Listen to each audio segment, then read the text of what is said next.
So this is the shorter note on Cetana. Cetana, properly speaking, is intentional intention, i.e. will or volition. The word intention in its normal looser meaning will include these, and is the best translation for Cetana. So it's a little wordy here, obviously, with the idea of like intention, you know, kind of containing both of those things, like intentions and will. Can you speak briefly about like what is?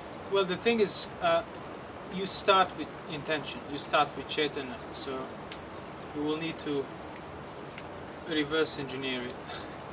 Now, you will need to discern within that the subtle forms of intentions that are the necessary basis for intentional intention.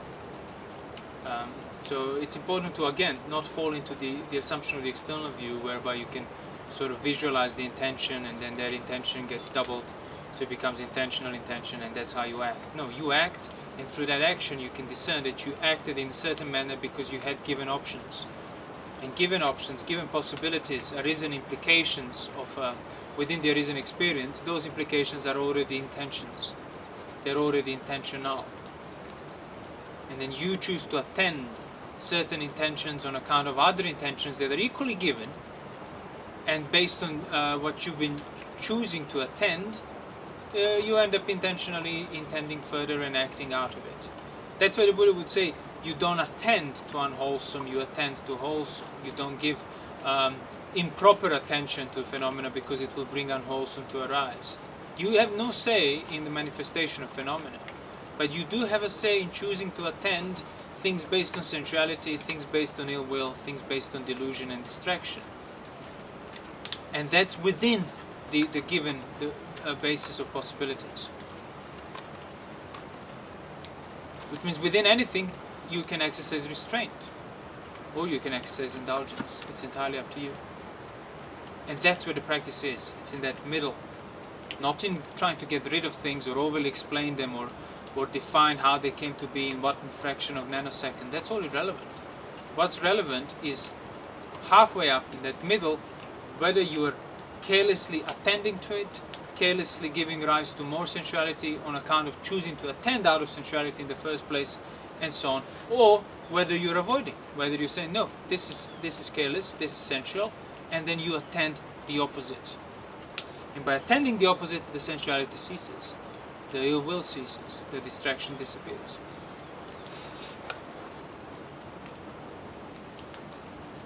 So in the encyclopedia article that he quotes in the last paragraph, there's one thing we wanted to bring up. It says that to be conscious of something is no empty having of that something in consciousness. Each phenomenon has its own intentional structure, which analysis shows to be an ever-widening system of individually intentional and intentionally related components. So what's brought up here in this phenomenological approach is the idea of there being structures of experience, of things. Yeah, that's what we just said. It's not wrong to describe it like that, but it's certainly not. It's not what the Buddha would call opanaiko. It's not something that will lead you to the further understanding. It's a description that provided you with information, but it won't lead you to further understanding because it's based on external point of view. You're describing this complex structure of intentionality, and it is an accurate way to sort of describe it, but it does not represent how it's being lived and seen, which is what comes first. So you can only step outside of that structure in your abstraction and provide a pleasing and accurate description, but it's still a description, as in explanation. It's still the assumes the external point of view of that structure, which you cannot step outside of. So that's what I meant when I said you have to actually look through what you have, which is your intentional action. Within that you start discerning. So within the arisen, enduring phenomena of possibilities to act, possibilities to make choice, you realize that how you're making choices by choosing to attend this on account of this, and both of which are given. All of these possibilities are given within the choices that you'll be making. And that's how you start making wholesome at the expense of unwholesome. So the talking about describing the structure as the phenomenology does, it's accurate for a Putujana point of view, but it's certainly not something that can lead him out of the state of being Putujana, because he keeps assuming the external point of view, which means he tacitly keeps assuming the place for the gratuitous sense of self, Attavada. Moving on to the last paragraph, he writes, we must also consider the matter of the difference of emphasis or weight possessed by various possible aspects. Though each alternative to the actual aspect is possible, they are not all equally probable or potential, and some stand out more prominently than others. The emphasized aspect may, of course, be the actual aspect as a negative of all the possible aspects, and this will tend to preserve the actual state of affairs. This is attention, manasikara, in its simplest terms, and may be described as a direction of emphasis. Yeah, I was just going to say, emphasis is that attention. You choosing to emphasize something means it has to be done at the expense of something else. You can't emphasize everything equally, because then there is no emphasis at all. So that's why the attention is like the core, pretty much, and it is one of the reasons for arising of the right view, the right attention and the right utterance. It's you can't change things and make them only appear with wholesome options and wholesome possibilities. That's just beyond your reach. It's inconceivable. But what you can do is stop attending them wrongly. Stop attending them as mind. Stop attending them with desire and lust. Stop attending them on the views of sensuality and greed. So that weight that he talks about it's the weight that you would be responsible. It's like a weight of a habit, for example. There will be a coarser example of it, but it's the extension of the same principle. If you've been engaging in certain acts, you develop a habit, as in you develop a certain pressure that's exercised on you that you can't say no to it, and then you just have to do these habits now. But you are fully responsible for generating that pressure, that weight that's now oppressing you. And fundamentally, that's the principle of existence. Keep assuming the ownership of it, then the life becomes a burden, becomes something that's weighing on you with all its infinite possibilities that you kind of implicitly feel are not in your control and they're terrifying, yet you cannot help but be pressured into that ownership and sense of control of it that you're fully responsible for by giving in to desire and lust in regard to it. So you accumulate the weight of various significance. That's why it's hard to say no to sensuality, for example.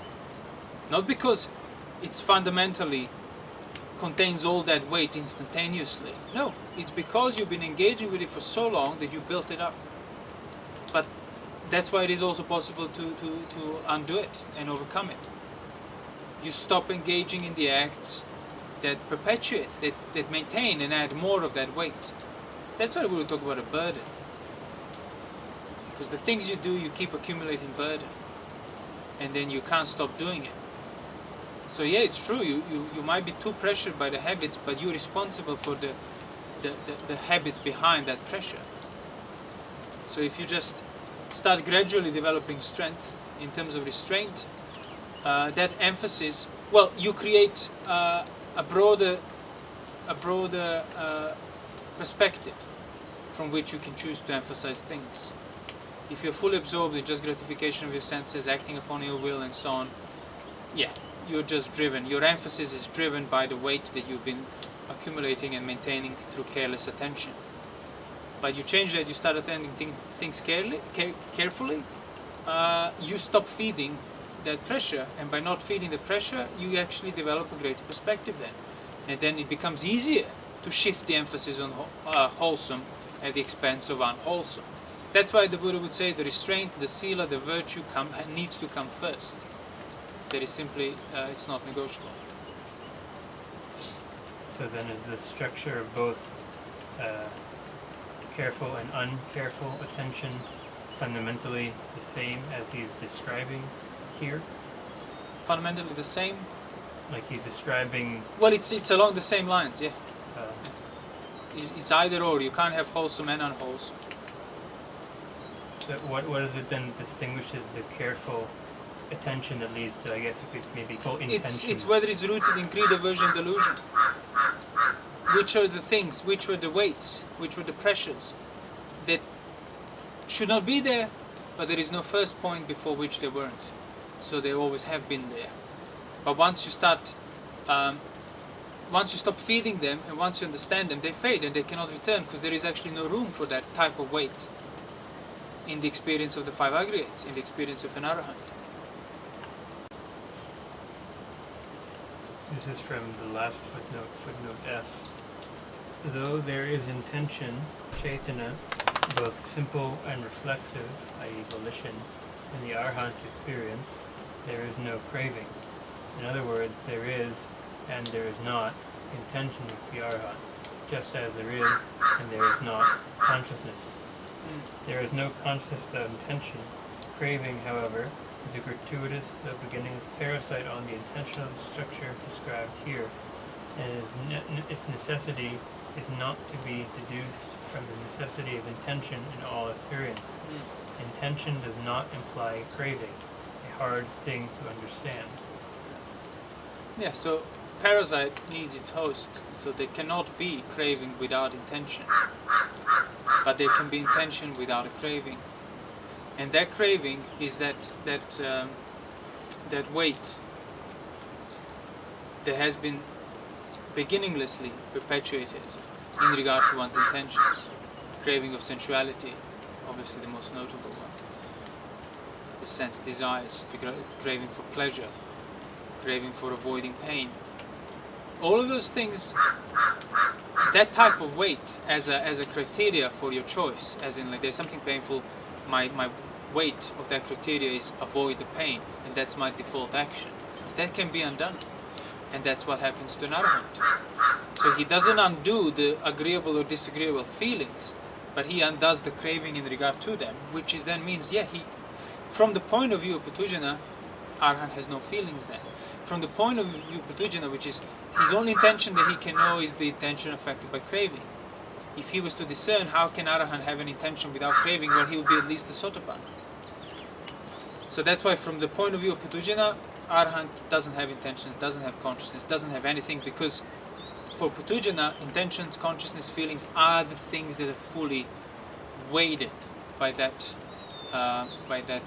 pressure of craving and unwholesome